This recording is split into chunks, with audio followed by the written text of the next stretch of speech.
Assalamualaikum warahmatullahi wabarakatuh. Kami dari kelompok 2 ingin menjelaskan tentang hukum laut dan pengangkutan. Kelompok 2 terdiri dari saya sendiri, Reza Prita Kristela Pepo, Indah Dinayanti, Nabila Aulia Putri, dan juga Neliana Asara. Bab 1. Pengusaha kapal. Pengusaha kapal tentunya berbeda dengan perusahaan kapal. Untuk pengusaha kapal sendiri diatur dalam pasal 320 KUHP, yaitu pengusaha adalah dia yang memakai sebuah kapal guna pelayaran di laut dan mengemudikannya sendiri atau dikemudikan oleh seorang nahkoda yang bekerja padanya. Dari pasal tersebut dapat ditarik, yang pertama, pengusaha kapal tidak harus atau tidak dijerat kepemilikan atas sebuah kapal, tetapi dia cukup menggunakan kapal. Yang kedua, nahkoda yang memimpin suatu kapal adalah bekerja di bawah pengusaha kapal. Selanjutnya, yang kedua yaitu keselamatan pelayaran. Keselamatan pelayaran menurut Safety of Life at Sea adalah peraturan yang mengatur keselamatan maritim paling utama dengan tujuan untuk meningkatkan jaminan keselamatan hidup di laut. Pada tahap permulaan dimulai dengan fokus pada peraturan kelengkapan, navigasi, kekedapan dinding penyekat kapal, serta peralatan komunikasi, kemudian berkembang pada konstruksi dan peralatan lainnya. Untuk indikator keselamatan pelayaran, ada beberapa fasilitas keselamatan yang ada di atas kapal. Yang pertama yaitu life buoy atau pelampung. Yang kedua ada life jacket atau jaket pelampung yang dapat dikenakan setiap penumpang apabila dalam kondisi darurat kapal kecelakaan. Alat tersebut disediakan pada tiap ruang penumpang dengan jumlah sesuai jumlah penumpang. Selanjutnya yaitu fire plan. Fire plan merupakan peta atau dena evakuasi yang ada di atas kapal dan biasanya diletakkan di tempat yang terjangkau. Selanjutnya ada life raft yang berfungsi seperti skoci yang dapat dilemparkan ke laut dan kemudian akan mengembang karena terdapat oksigen di dalamnya. Selanjutnya ada skoci. Skoci merupakan perahu kecil yang dilengkapi dengan mesin motor. Selanjutnya ada top deck atau master station, merupakan tempat berkumpul atau evakuasi penumpang pada keadaan darurat. Tempat ini terdapat di lantai atas kapal dan merupakan ruang terbuka. Selanjutnya ada tali lasing. Tali lasing berguna untuk mengikat kendaraan, terutama kendaraan besar seperti truk, agar tidak bergerak bila terjadi guncangan. Selanjutnya ada alat pemadam kebakaran yang dapat digunakan di atas kapal apabila terjadi kebakaran kecil. Alat ini biasanya berjumlah 11 buah dan diletakkan di beberapa tempat yang mudah dijangkau. Di samping persyaratan teknis dan non-teknis, dalam manajemen keselamatan pelayaran ada beberapa persyaratan atau kelengkapan administrasi yang harus dipenuhi. Yang pertama yaitu manajemen keselamatan, Document of Compliance. Merupakan audit dari sistem manajemen keselamatan perusahaan yang telah memenuhi ketentuan dari Kode Manajemen Internasional untuk keselamatan pengoperasian kapal dan pencegahan pencemaran. Dokumen tersebut berlaku selama 5 tahun dan wajib diverifikasi setiap tahunnya secara berkala. Selanjutnya ada sertifikat manajemen keselamatan atau Safety Management Certificate. Sertifikat tersebut diterbitkan oleh Menteri Perhubungan berdasarkan Konvensi Internasional tentang Keselamatan Jiwa di Laut tahun 1974. Sertifikat diterbitkan setelah dilakukan audit sistem manajemen keselamatan perusahaan yang telah memenuhi ketentuan dari Kode Manajemen Internasional untuk keselamatan pengoperasian kapal dan pencegahan pencemaran. Selanjutnya ada sertifikat keselamatan kapal penumpang atau Passenger Ship Safety Certificate yang diterbitkan berdasarkan pemeriksaan teknis atas kelengkapan kapal, termasuk kelengkapan keselamatan yang harus tersedia di atas kapal berdasarkan ketentuan yang berlaku.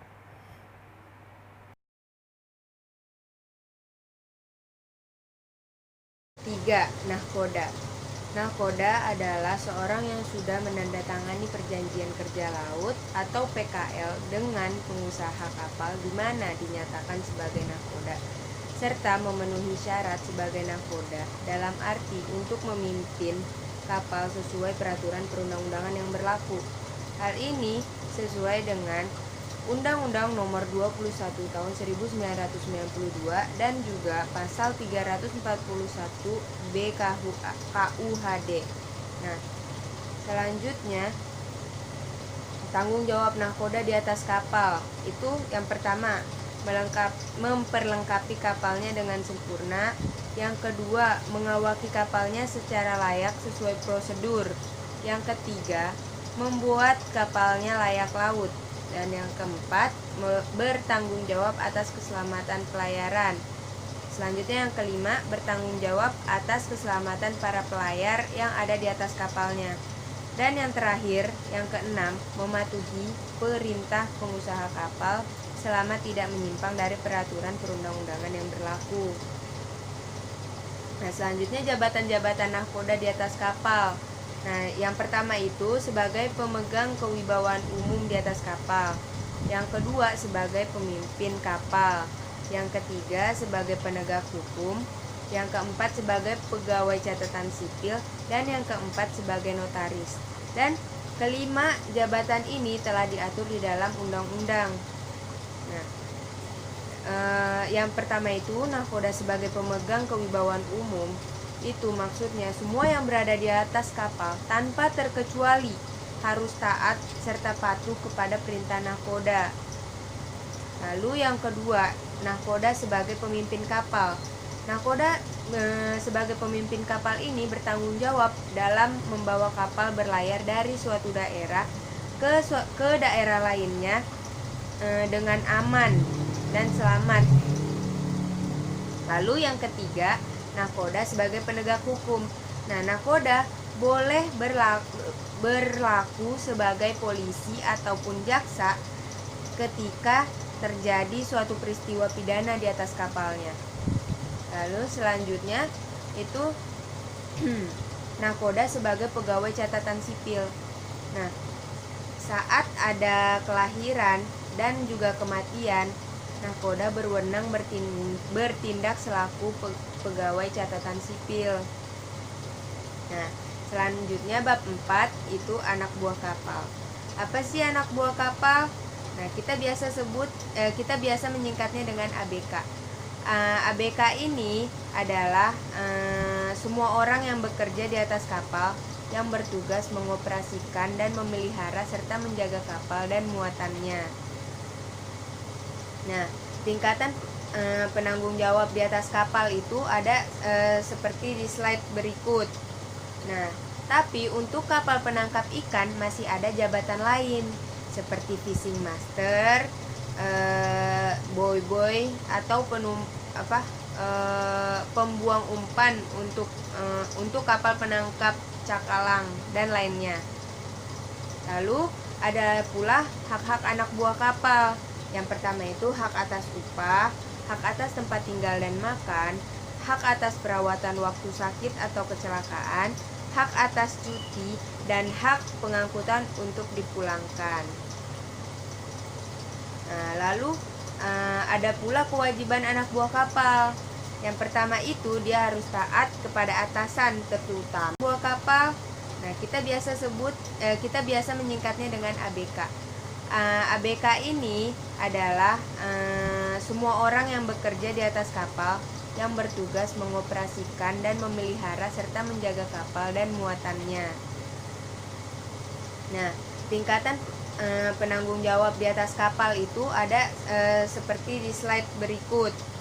Nah, tapi untuk kapal penangkap ikan masih ada jabatan lain seperti fishing master, boy atau Selanjutnya saya akan menjelaskan tentang bab 5 yaitu penumpang-penumpang kapal. Penumpang kapal di sini merupakan orang-orang yang ingin berpergian melalui jalur laut. Nah, biasanya penumpang kapal ini membutuhkan kapal penumpang.